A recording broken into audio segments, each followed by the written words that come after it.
1952 में लोगों ने इस गांव को छोड़कर जाना पड़ा क्योंकि यहाँ पे आत्माओं ने वास कर लिया था और गांव वालों की कुछ गलतियों की वजह से अब ये गांव पूरा वीरान हो चुका है। हे गाइस, हॉरर सीरीज़ की पॉडकास्ट के फर्स्ट एपिसोड में मैं आपका स्वागत करता हूँ। मैं आपका दोस्त पंडित जी का लौंडा शेयर करने जा रहा हूँ आपसे आज की पहली स्टोरी, जो है भारत के उत्तराखंड राज्य की। ये कहानी है उत्तराखंड राज्य के चंपावत डिस्ट्रिक्ट की। चंपावत डिस्ट्रिक्ट में चंपावत हेडक्वार्टर से डिस्ट्रिक्ट हेडक्वार्टर से 32 किलोमीटर की दूरी पर NH 125 पे एक गांव पड़ता है जिसका नाम है स्वाला। और इस गांव को आज हॉन्टेड विलेज के नाम से जाना जाता है। आप गूगल पे भी सर्च कर सकते हैं हॉन्टेड विलेज ऑफ उत्तराखंड या भूतिया गांव, क्योंकि यहाँ पे पूरा भूतों का निवास है, ऐसा बोला जाता है। तो चलिए कहानी को शुरू करते हैं। बात है स्वाला की। स्वाला जो जगह पड़ती है, जैसे मैंने आपको बताया, चंपावत डिस्ट्रिक्ट हेडक्वार्टर से 32 किलोमीटर की दूरी पे दिल्ली आते हुए जो हाईवे पड़ता है NH 125, उस पे ये गांव स्थित है।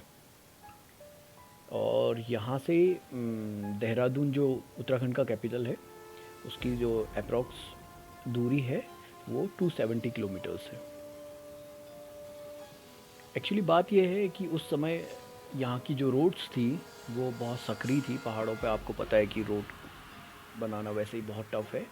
और स्वाला एक ऐसी जगह है, बहुत ही बड़े चट्टान है यहाँ पे, और चट्टान को काट के रोड को बनाया गया है जैसा पहाड़ों में बनाया जाता है। और इस रोड के जो NH 125 पे जो रोड पड़ता है स्वाला में, उसके करीब 700 से लेकर एक किलोमीटर के अंदर में, 700 मीटर से लेकर 1 किलोमीटर के अंदर में ये गांव स्थित है स्वाला।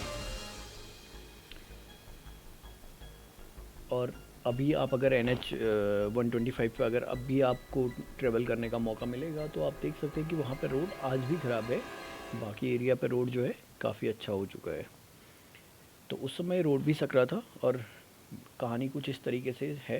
कहानी बिल्कुल सत्य घटना बताई जाती है कि एक गाड़ी में PAC के 8 ऑफिसर्स एंड सोल्जर्स जो है ट्रैवल कर रहे थे। और रोड ख़राब होने की वजह मानिए या कोई और रीज़न की वजह से गाड़ी का एक्सीडेंट होता है ठीक स्वाला में, जो पहाड़ी है। और गाड़ी जो है पहाड़ से नीचे जाकर स्वाला विलेज के आसपास कहीं पे पहुंच जाती है। कुछ लोगों की मौके पर मृत्यु हो जाती है, डेथ हो जाते हैं, और कुछ लोग बचे होते हैं, जख्मी होते हैं, बहुत बुरी तरीके से जख्मी हो जाते हैं।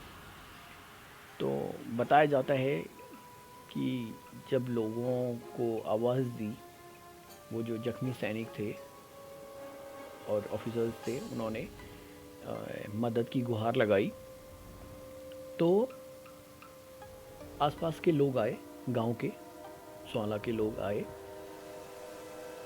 और गरीबी भी थी उस टाइम पे, और ऐसा कुछ स्थानीय लोगों का बताना है कि इस तरीके का ऐसा कुछ हुआ था। आस पड़ोस के गांव बताते हैं इस घटना के बारे में कि वहाँ पे वो हेल्प के लिए बोल रहे थे, तो लोगों ने, उस गांव के लोगों ने उनकी हेल्प न करते हुए लालच में आकर गाड़ी में जो कुछ भी सामान था पहले उसको चोरी कर लिया।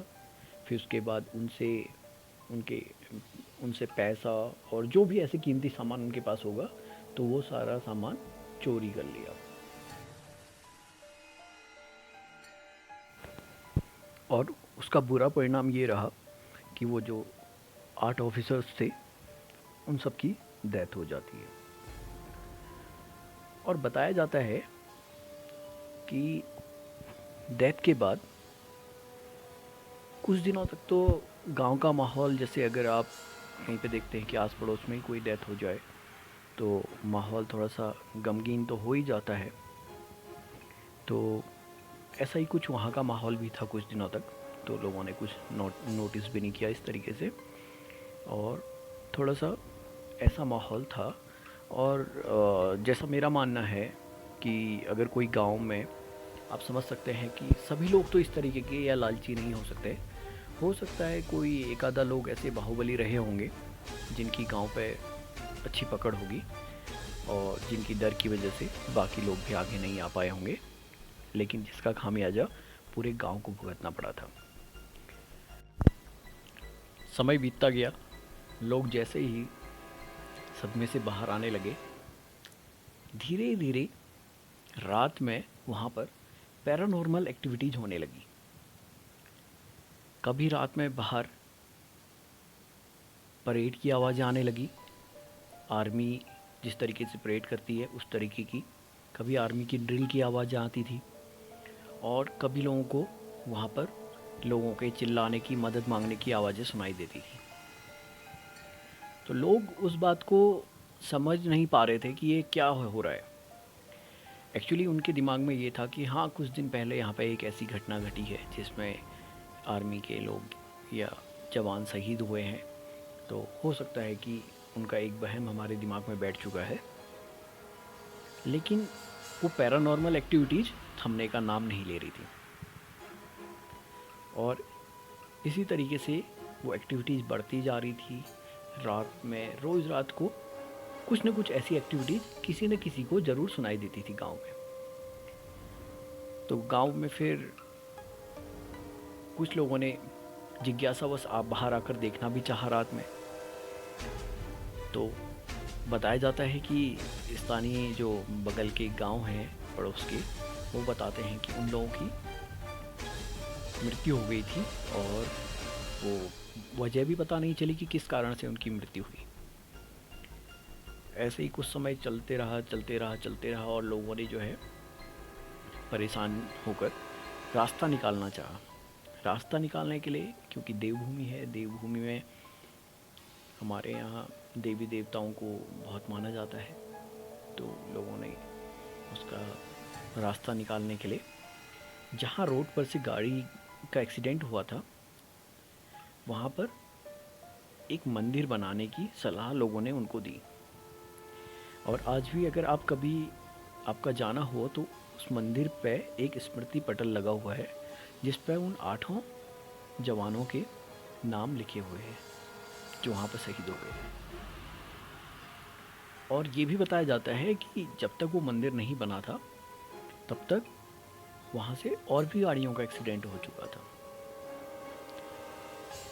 लेकिन मंदिर बनाने के बाद भी पैरानॉर्मल एक्टिविटीज़ चलती रह रही थी, और लोग बहुत परेशान हो चुके थे गांव के।